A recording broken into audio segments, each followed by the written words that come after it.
Have you ever just looked at your life, all the twists and turns, the tough times, the people who came and went, and just thought, why? Why did that happen? Why me? Well, what if I told you none of it was random? What if there was a secret blueprint to your life? Today, we're diving deep into that very idea. I mean, this is the question, isn't it? It's the one that keeps us up at night. It can make you question everything you believe in. But what if we're looking at it all wrong? What if pain isn't a punishment or some cosmic mistake? What if it's part of a much, much bigger plan? Okay, I know, this is a big one. It's a really challenging thought. But just sit with it for a second. This idea suggests that everything, the job you lost, that painful breakup, that moment that changed your life's direction forever, was actually chosen. Chosen by you, or more specifically, by your soul, as part of a sacred agreement for your own growth. So, if life isn't just one random thing after another, then what is it? Let's pull back the curtain for a minute and take a look at the unseen blueprint that might be guiding your entire journey. This is the core of it all, the soul contract. Now, it's really important to get this. It's not a punishment. It's not a debt you have to repay. A better way to think of it is like a personalized class schedule. It's a curriculum your soul designed for itself, because it knew these specific lessons could only be learned right here on Earth. The goal isn't suffering. The goal is evolution. So the big question is, wait, does this mean I don't have free will? And the answer is a huge no. That's the key difference here. Predestination is like a movie, where the script is already written and you're just saying the lines. A soul contract? That's more like a board game. The game board is set up, the major challenges are on certain squares, but how you play, the moves you make, the way you react, the choices you make when you land on a tough spot, that is 100% up to you. You're not a passive character, you are an active co-creator. And here's some really good news. You didn't plan this intense, wild, earthly board game all by yourself. No way. You had a whole team with you. So let's meet the spiritual support crew that signed on to play this game right alongside you. And what a team it is. First, you've got your soul family. These are the souls who pop up again and again in different lifetimes, as your mom, your best friend, even that boss who drove you crazy, all to help you learn a key lesson. Then you have your spiritual guides, giving you those little nudges, those gut feelings. And soulmates. And nope, not just the romantic kind. We're talking about any connection that just rocks your world and wakes you up.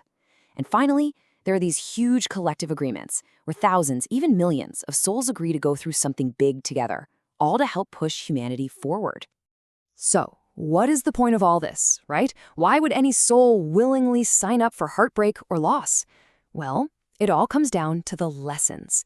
Think of it like a universal curriculum for becoming a master of life itself.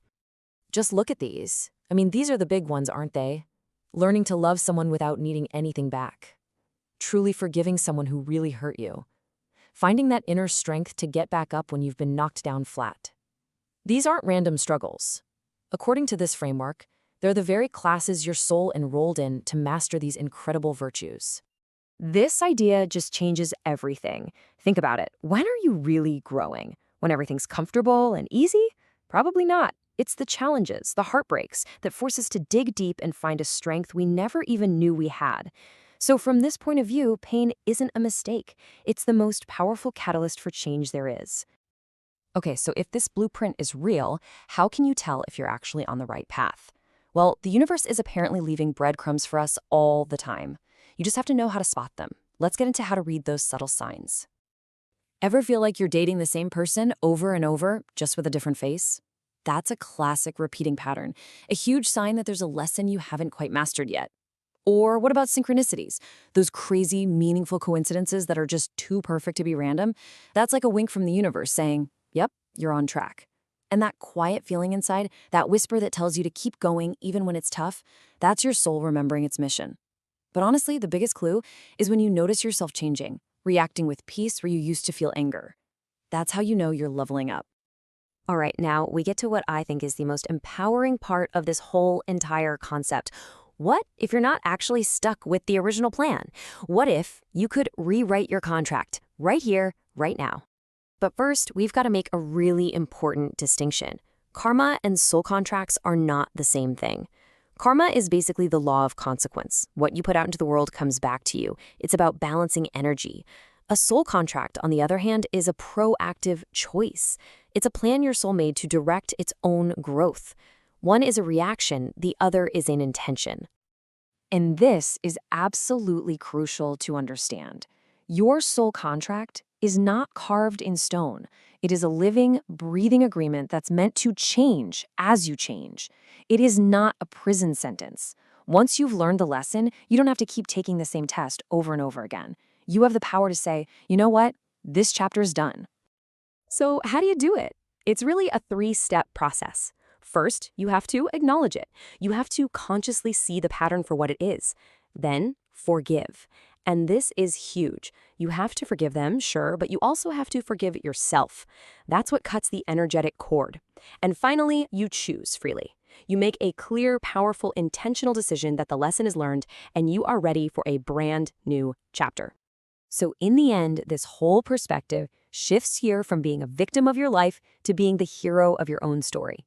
It means every challenge has a purpose, every person plays a role, and at any single moment, you have the power to write what happens next. The only question left is, are you ready to pick up the pen?